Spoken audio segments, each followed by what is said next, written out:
So a lot of medicine has been found serendipitously, and that's great.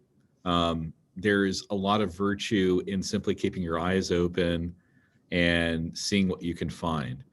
We then went to this era where a lot of medicine was sought by high throughput technologies and things like this, where you try to screen many different possible compounds, and we start to think like your tools.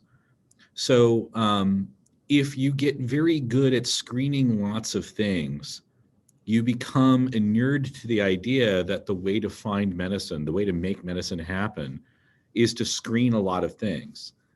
And this this reduces your ability to think carefully about, well, what do I really need to solve this problem? What does this sort of problem really need? And then, of course, at Flagship, we tend to ask not what does this one problem require, but could I make a platform, some repeatable capability to go after this set of problems? And then ask what's necessary for this platform to have. What if I could make a platform that could do X, Y, and Z? And so what you've done is you've converted a let's try a lot of stuff for one problem approach into, can we systematically build a capability to go after solutions here?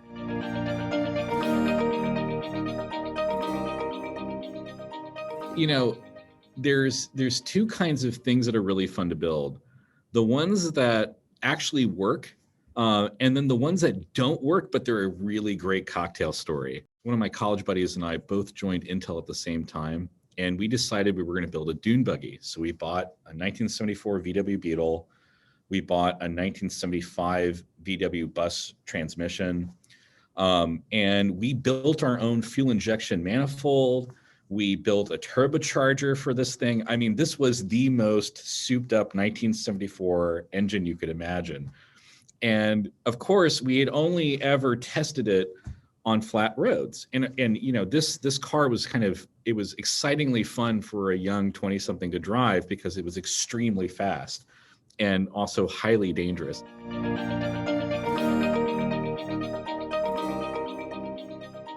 You know, it actually happened for me when I was an undergrad at Carnegie Mellon. I had a lot of the faculty there were very early advocates for the development of computational biology, for the development of machine learning in biology.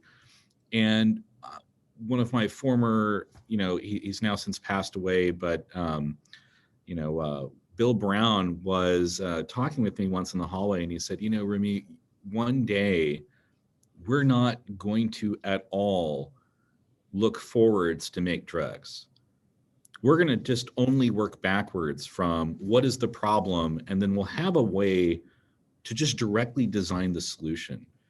That would be really worth doing with your life. I can't claim that I intentionally said, okay, I definitely want to turn medicine into a regression problem, where I say I have an input, I want to have an output. That's what regression is. But it sure ended up looking like it over the years. And again, a lot of that comes down to working backwards, thinking about a platform, and then trying to make that systematic. So all of those are reasons why, again, I think machine learning is particularly adept at helping us get there.